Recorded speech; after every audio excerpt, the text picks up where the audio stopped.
ಪಂಚಾಯತಿ ಸಂಬಂಧ ಇಲ್ಲ ಅಂತ ಮಧ್ಯಾಹ್ನ ಆಯ್ತಾನೆ ಈ ಅಮ್ಮ ಯಾವಾಗ ಕೇಳಿದ್ರೆ ಪಂಚಾಯತಿ ಸಂಬಂಧ ಇಲ್ಲ ಅಂತ ಪಂಚಾಯತಿ ಅಭಿವೃದ್ಧಿ ಅಧಿಕಾರಿಗಳಿಗೆ ನಾವು ಏನಾದರೂ ಸಮಸ್ಯೆಯನ್ನು ಹೇಳಕ್ಕೆ ಹೋದ್ರೆ ಪ್ರತಿ ಸಾರಿನೂ ಕೂಡ ನಮ್ಗೆ ಈ ಕೆರೆಗೆ ಸಂಬಂಧನೇ ಇಲ್ಲ ಅಂತ ಹೇಳ್ತಾರೆ. ಬಂಗಾರಿ ಕ್ಯಾಂಪಿನ ಕುಡಿಯುವ ನೀರಿನ ಕೆರೆಯಲ್ಲಿ ಮಹಿಳೆಯೊಬ್ಬರ ಮೃತದೇಹ ಪತ್ತೆಯಾಗುತ್ತದೆ. ವಿಷಯ ತಿಳಿಯುತ್ತಿದ್ದಂತೆ ಗ್ರಾಮಸ್ಥರು ಸ್ಥಳಕ್ಕೆ ಧಾವಿಸುತ್ತಾರೆ. ತಕ್ಷಣ ಗ್ರಾಮೀಣ ಪೊಲೀಸ್ ಠಾಣೆ ಪೊಲೀಸರು ಸ್ಥಳಕ್ಕೆ ಆಗಮಿಸಿ ಮೃತದೇಹವನ್ನು ಹೊರತೆಗೆದು ಮರಣೋತ್ತರ ಪರೀಕ್ಷೆಗೆ ರವಾನಿಸುತ್ತಾರೆ. ಈ ಕೆರೆ ಸಾಮಾನ್ಯ ಕೆರೆಯಲ್ಲ. ಗ್ರಾಮಸ್ಥರ ಪ್ರಕಾರ ಗ್ರಾಮದ ಪ್ರಮುಖ ಕುಡಿಯುವ ನೀರಿನ ಮೂಲ.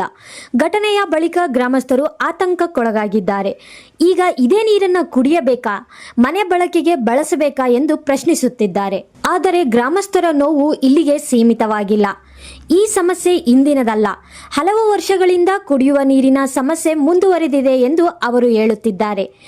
ಕೆಡಿಪಿ ಸಭೆಗಳಲ್ಲಿ ಈ ವಿಷಯ ಪ್ರಸ್ತಾಪವಾದರೂ ಶಾಶ್ವತ ಪರಿಹಾರ ಮಾತ್ರ ಸಿಕ್ಕಿಲ್ಲ ಎಂಬುದು ಗ್ರಾಮಸ್ಥರ ಆರೋಪ. ಘಟನೆಯ ಬಳಿಕ ಸ್ಥಳಕ್ಕಾಗಮಿಸಿದ ರೌಡಕುಂದ ಗ್ರಾಮ ಪಂಚಾಯಿತಿ ಅಭಿವೃದ್ಧಿ ಅಧಿಕಾರಿಯನ್ನು ಗ್ರಾಮಸ್ಥರು ತೀವ್ರವಾಗಿ ಪ್ರಶ್ನಿಸಿದರು. ಗ್ರಾಮಸ್ಥರ ಆರೋಪದ ಪ್ರಕಾರ ಕುಡಿಯುವ ನೀರಿನ ವ್ಯವಸ್ಥೆ ಮಾಡುವಂತೆ ಕೇಳಿದಾಗ ಈ ಕೆಲಸ ಗುತ್ತಿಗೆದಾರರಿಗೆ ನೀಡಲಾಗಿದೆ, ಅವರನ್ನೇ ಕೇಳಿ ಎಂಬ ರೀತಿಯ ಉತ್ತರ ನೀಡಿದ್ದಾರೆ ಎಂದು ಆರೋಪಿಸಿದ್ದಾರೆ. ಈ ಆರೋಪಗಳಿಗೆ ಸಂಬಂಧಿಸಿದಂತೆ ಪಂಚಾಯಿತಿ ಅಭಿವೃದ್ಧಿ ಅಧಿಕಾರಿಗಳ ಪ್ರತಿಕ್ರಿಯೆ ಇನ್ನೂ ಲಭ್ಯವಾಗಿಲ್ಲ.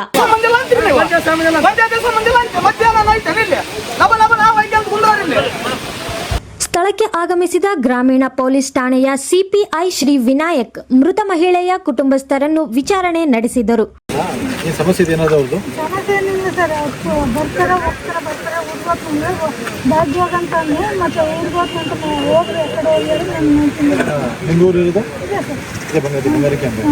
ಪೊಲೀಸರ ಪ್ರಾಥಮಿಕ ಮಾಹಿತಿ ಪ್ರಕಾರ ಕುಟುಂಬಸ್ಥರು ಯಾವುದೇ ವೈಯಕ್ತಿಕ ಸಮಸ್ಯೆ ಇರಲಿಲ್ಲ ಎಂಬುದು ತಿಳಿಸಿದ್ದಾರೆ. ಆತ್ಮಹತ್ಯೆಗೆ ಕಾರಣವೇನು ಎಂಬುದು ಇನ್ನೂ ಸ್ಪಷ್ಟವಾಗಿಲ್ಲ. ಯಾವುದೇ ಆತ್ಮಹತ್ಯೆ ಪತ್ರವೂ ಪತ್ತೆಯಾಗಿಲ್ಲ. ಪ್ರಕರಣ ದಾಖಲಿಸಿಕೊಂಡು ತನಿಖೆ ಮುಂದುವರೆದಿದೆ. ಘಟನೆ ನಡೆದ ಬಳಿಕವೂ ತಹಸೀಲ್ದಾರ್, ತಾಲೂಕು ಪಂಚಾಯಿತಿ ಕಾರ್ಯನಿರ್ವಾಹಕ ಅಧಿಕಾರಿ ಅಥವಾ ಜಿಲ್ಲಾಡಳಿತದಿಂದ ಯಾವುದೇ ಅಧಿಕೃತ ಪ್ರತಿಕ್ರಿಯೆ ಲಭ್ಯವಾಗಿಲ್ಲ. ಈ ಹಿನ್ನೆಲೆಯಲ್ಲಿ ಗ್ರಾಮಸ್ಥರು ತುರ್ತು ಪರ್ಯಾಯ ಕುಡಿಯುವ ನೀರಿನ ವ್ಯವಸ್ಥೆ ಮತ್ತು ಶಾಶ್ವತ ಪರಿಹಾರಕ್ಕೆ ಆಗ್ರಹಿಸಿದ್ದಾರೆ. ಸಿಂಧನೂರು ತಾಲೂಕಿನ ವಿಧಾನಸಭಾ ಕ್ಷೇತ್ರದಲ್ಲಿ ಬರುವ ರೌಡಕುಂದ ಗ್ರಾಮ ಪಂಚಾಯಿತಿ ವ್ಯಾಪ್ತಿಯ ಬಂಗಾರಿ ಕ್ಯಾಂಪಿನಲ್ಲಿ ಕುಡಿಯುವ ನೀರಿನ ಸಮಸ್ಯೆ ತುಂಬಾ ಹದಗೆಟ್ಟಿದ್ದು, ಇವತ್ತು ಬೆಳಗ್ಗೆ ಯಾರೋ ಅನಾವಶ್ಯಕ ಒಬ್ಬ ವ್ಯಕ್ತಿ ಮಹಿಳೆ ಈ ಒಂದು ಕುಡಿಯುವ ನೀರಿನ ಕೆರೆಗೆ ಶವವಾಗಿ ಪತ್ತೆಯಾಗಿದ್ದಾರೆ. ಆದ ಕಾರಣದಿಂದ ಕುಡಿಯುವ ನೀರಿನ ಸಮಸ್ಯೆ ಇದು ಇವತ್ತಿಂದಲ್ಲ, ಬಹಳ ದಿನಗಳಿಂದಲೂ ಕೂಡ ನಮಗೆ ಕೆರೆ ಒಂದೇ ಕೆರೆ ಇರೋದ್ರಿಂದ ತುಂಬಾ ದಿನಗಳಿಂದ ನಾವು ಲೆಟರ್ ಮೂಲಕವಾಗಿ ಪಂಚಾಯತಿಗೆ ಕೊಟ್ಟಿದ್ದೀವಿ, MLA ಸಾಹೇಬರಿಗೆ ಕೊಟ್ಟಿವಿ, ZP ಅವರಿಗೆ ಕೊಟ್ಟಿವಿ, ಎಲ್ಲರಿಗೂ ಕೊಟ್ಟಿವಿ. ಯಾವುದೇ ಕಾರಣಕ್ಕೂ ಯಾವುದೇ ಅಧಿಕಾರಿಗಳು ಕೂಡ ನಮಗೆ ಸ್ಪಂದಿಸಿಲ್ಲ. ನಮಗೆ ಈ ಒಂದು ಸುಮಾರು ಬಂಗಾರಿ ಕ್ಯಾಂಪು, ವೆಂಕಟಗಿರಿ ಕ್ಯಾಂಪು ಸೇರಿ 300ರಿಂದ 400 ಮನೆಗಳು ಇದ್ದಾವೆ. ದನಗಳಿಗೆ ಕೂಡ ನೀರಿನ ಅವಶ್ಯಕತೆ ಇರುತ್ತೆ, ಮನುಷ್ಯರಿಗೂ ಬೇಕು, ಬಳಕೆಗೆ ಬೇಕು. ಇದೆಲ್ಲದಕ್ಕೂ ಕೂಡ ಕೇವಲ ಒಂದೇ ಕೆರೆ ಆಗಿರೋದ್ರಿಂದ ನಮಗೆ ತುಂಬ ಅನಾನುಕೂಲವಾಗಿದೆ. ದಯವಿಟ್ಟು ಸಂಬಂಧಪಟ್ಟಿರ್ತಕ್ಕಂಥ ಎಲ್ಲ ಅಧಿಕಾರಿಗಳಾಗಿರ್ಬೋದು,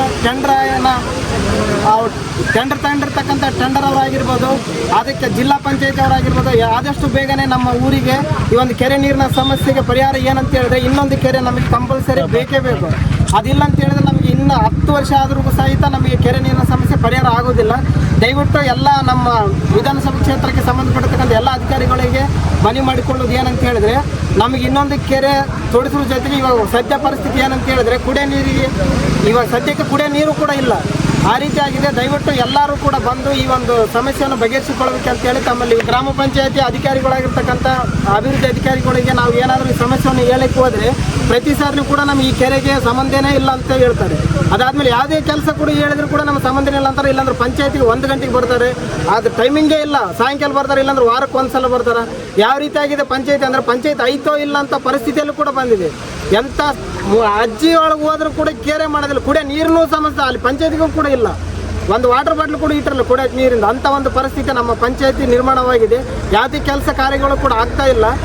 ಅದಕ್ಕಾಗಿ ಸಂಬಂಧಪಟ್ಟಿರ್ತಕ್ಕಂಥ ಅಧಿಕಾರಿಗಳು ಎಲ್ಲರೂ ಕೂಡ ಈ ಒಂದು ಪಂಚಾಯತಿನ ಬೇಜವಾಬ್ದಾರಾಗಿದೆ. ಅದಕ್ಕೆ ಸಂಬಂಧಪಟ್ಟಿರ್ತಕ್ಕಂಥ ಅಧಿಕಾರಿಗಳು ಬಂದು ಪರಿಶೀಲನೆ ಮಾಡಿ ಇಲ್ಲಿರ್ತಕ್ಕಂಥ ಸಮಸ್ಯೆಯನ್ನು ಆದಷ್ಟು ಬೇಗನೆ ಬಗೆಹರಿಸಬೇಕಂತೇಳಿ ತಮ್ಮಲ್ಲಿ ಮತ್ತೊಮ್ಮೆ ಮನವಿ ಮಾಡಿಕೊಳ್ಳೋದು.